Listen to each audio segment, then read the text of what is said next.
Hello everyone. Welcome to Drishti Judiciary's latest initiative, the Law MCQs program. Practice questions covering legal current affairs, general knowledge, and previous year's questions. Let's begin today's session.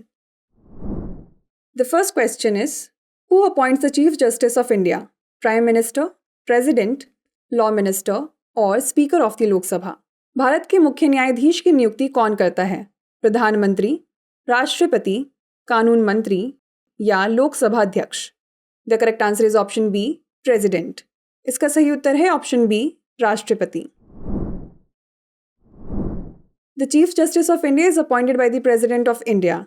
The CJI serves until they reach the age of 65, resign, impeached or die during the term. The current Chief Justice of India is Dr. Justice D.Y. Chandrachud. Bharat के मुख्य न्यायाधीश की नियुक्ति भारत के राष्ट्रपति द्वारा की जाती है. CJI 65 वर्ष की आयु तक, त्यागपत्र देने तक, महाभियोग लगने तक या मृत्यु तक पद पर बने रहते हैं.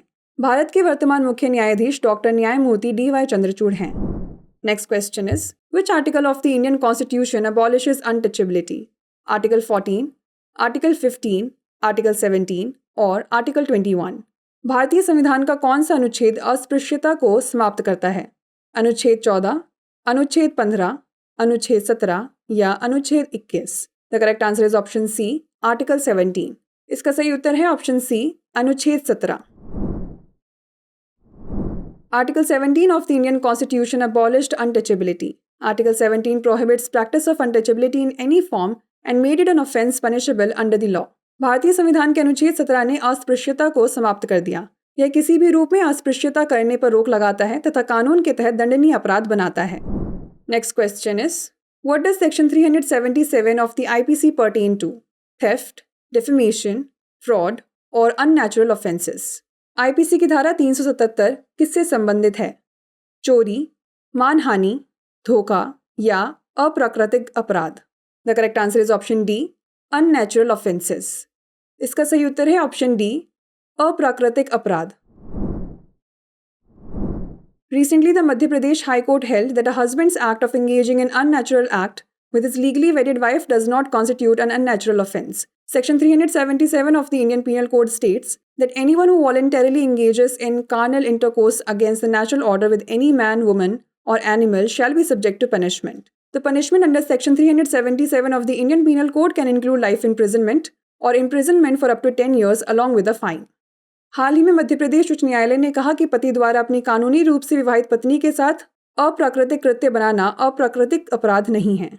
भारतीय दंड संहिता की धारा 377 में कहा गया है कि जो कोई भी व्यक्ति स्वेच्छा से किसी पुरुष, महिला या अन्य जीव के साथ प्राकृतिक व्यवस्था के विरुद्ध शारीरिक संबंध बनाता है तो उसे दंड दिया जाएगा. भारतीय दंड संहिता की धारा 377 के अंतर्गत आजीवन कारावास या अधिकतम 10 वर्ष तक का कारावास और जुर्माना हो सकता है. Next question is, in which field of law is the doctrine of initial interest most applied? Criminal law, constitutional law, trademark law और फैमिली लॉ? कानून के किस क्षेत्र में प्रारंभिक हित का सिद्धांत सबसे अधिक लागू होता है? फौजदारी कानून, संवैधानिक कानून, ट्रेडमार्क कानून या पारिवारिक कानून? The correct answer is option C, trademark law.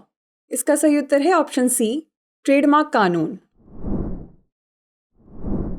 Recently, in the case of Mountain Valley Springs India Private Limited versus Baby Forest Ayurveda Private Limited and others, the Delhi High Court suggested that a single judge might have made a preliminary mistake by denying interim relief to Forest Essentials in its trademark dispute with Baby Forest. The doctrine of initial interest is mostly applied in trademark law. This doctrine seeks to safeguard trademark owners from the diversion of potential customers' attention caused by confusingly similar trademarks. हाल ही में mountain valley springs India private limited बनाम baby forest Ayurved private limited एवं अन्य के मामले में दिल्ली उच्च न्यायालय ने सुझाव दिया कि एकल न्यायाधीश पीठ ने बेबी फॉरेस्ट के साथ ट्रेडमार्क विवाद में फॉरेस्ट एसेंशियल्स को अंतरिम राहत देने से इनकार करके प्रारंभिक गलती की होगी. प्रारंभिक हित का सिद्धांत अधिकतर ट्रेडमार्क कानून में लागू होता है. इस सिद्धांत का उद्देश्य ट्रेडमार्क स्वामियों को भ्रामक रूप से समान ट्रेडमार्क के कारण संभावित ग्राहकों का ध्यान भटकने से बचाना है. The last question is, how many fundamental duties are listed in Article 51A of the Constitution of India? 9, 10, 11 और 12? भारतीय संविधान के अनुच्छेद 51A में कितने मौलिक कर्तव्य सूचीबद्ध हैं? 9, 10, 11 या 12? The correct answer is option C, 11. इसका सही उत्तर है option C, 11. There are 11 fundamental duties provided under Article 51A of the Constitution of India. Part 4A of the Constitution deals with fundamental duties. भारतीय संविधान के अनुच्छेद 51A के तहत 11 मौलिक कर्तव्य प्रदान किए गए हैं। भारतीय संविधान का भाग 4A मूल कर्तव्यों से संबंधित है। Before we wrap up, here's a question for you.